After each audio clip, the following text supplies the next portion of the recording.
Moment of truth.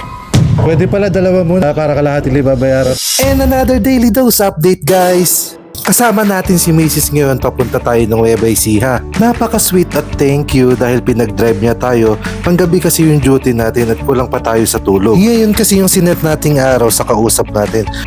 At pagkatapos ng mahigit 2 oras na biyahe ay nakarating na tayo dito sa Cabanatuan. At dito yung meeting place namin sa Oro Auto Truck.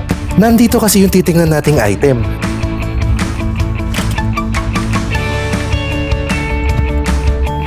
Tara at hanapin natin yung kausap natin na si Gian. Diyan. What's up? Ayos lang. Andun na yung Max.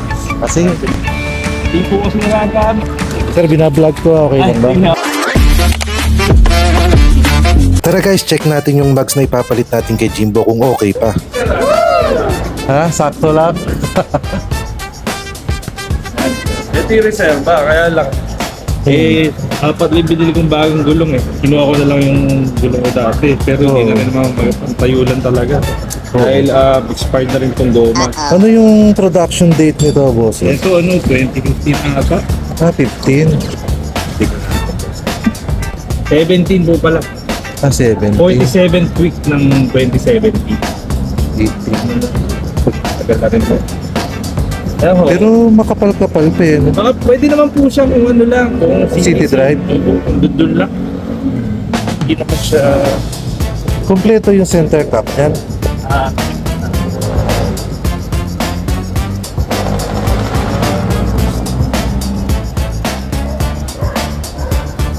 Hindi mo pinalabas yung white sidewall, Hindi ano? po. Hindi, actually po, itong gym na to, galing sa kaibigan ko. Ano yung Tapos, unit niya? 74 o 43? 43. 43 din. Tapos, binili ko namin yan 2 years ago ata. Kasama na lahat yan. Wala pa akong ginagalaw dyan. Ngayon ko lang ginalaw kasi nga nung nanay ko po gumagamit. Expired na yung ano.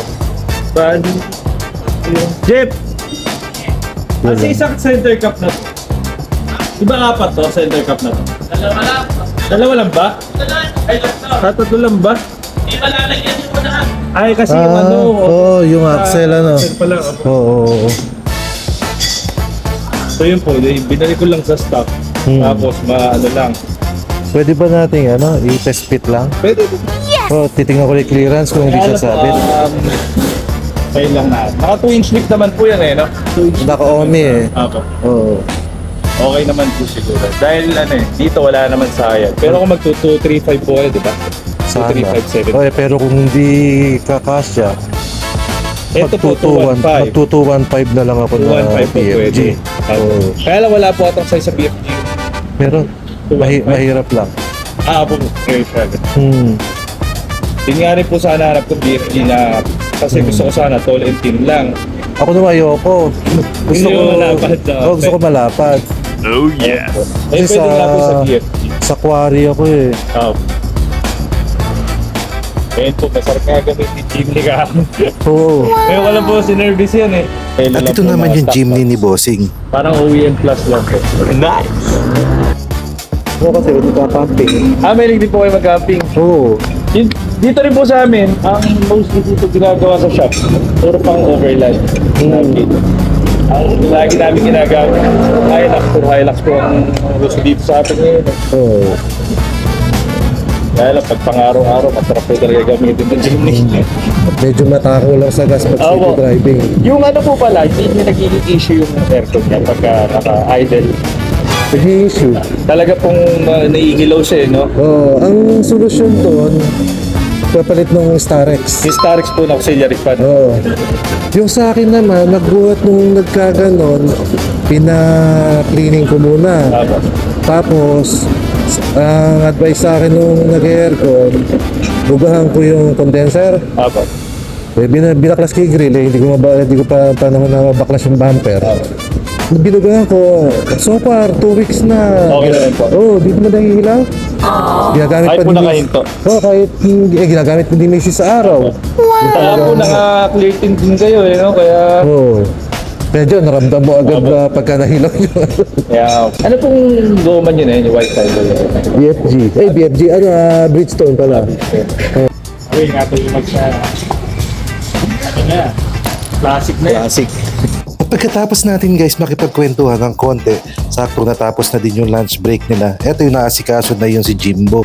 Itetest fit na yung kukunin nating mugs. Kung sakaling walang sabit at bumagay naman kay Jimbo, ay magkakadandil tayo dito sa mugs.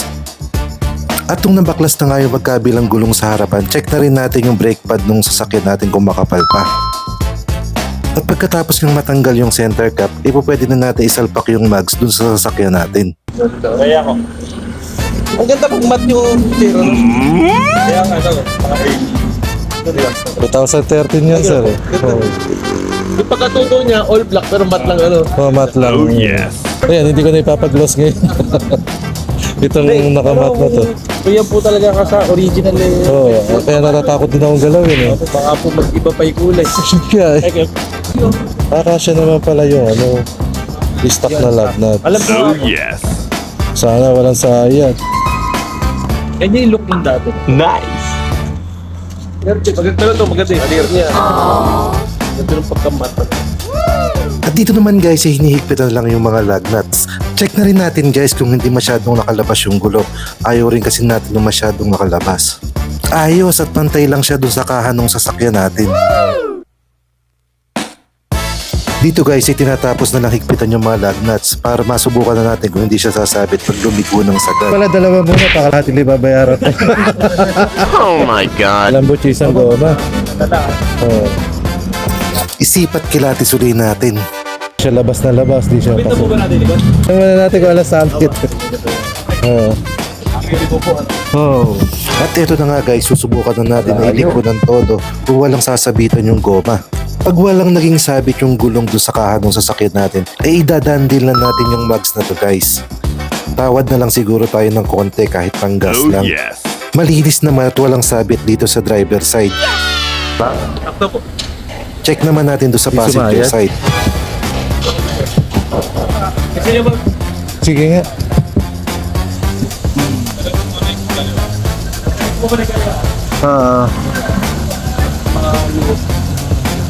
Malinis. Ayos at wala ding sabit dito sa passenger side. At nung all goods na yung mga gulong sa harap, pwede na natin ipalagay yung gulong sa likod para makita na natin yung magiging tayo ni Jimbo. Pwede pa pala mag 235. Pwede na pong tawagan. Hangin na mula. Frank. Basta kahit po, sabi. Oo, okay na. Hangin na lang. Okay. Sa presyo. Tara guys, sipatin na muna ulit natin si Jimbo kung ano naging itsura niya. At pagkatapos kang maikabit lahat yung mga gulong ni Jimbo, pahanginan na muna natin yung isang gulong sa harapan dahil medyo malambot. Si Sir Gian na nag-drive ng jeepney natin para masubukan niya yung suspension na Old Man Inu. Nagbabala kasi siyang palitan yung suspension ng jeepney niya. Nice.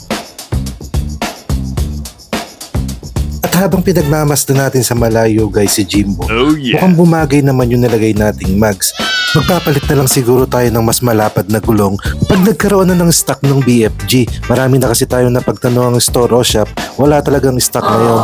Pansamantala, ito muna yung gamitin nating gulong. Pinag-iisipan din natin guys kung paiiba natin yung kulay ng mugs. Medyo may mga gasgas na rin para maisabay na natin ang pagpapalit ng kulay. At nagdandil na nga kami ni Sir Gian doon sa binebenta niyang mugs. At ito naman yung feedback niya sa suspension natin. Lambot ka. Thank you sir sa naging smooth transaction natin at sa discount. Pagkatapos nga natin dito sa Cabanatuan ay bumalik naman na tayo ng Pampanga dahil may pasok pa tayo mamayang gabi. And that's all for today's video guys. Thank you for watching. Stay safe and God bless. Bye!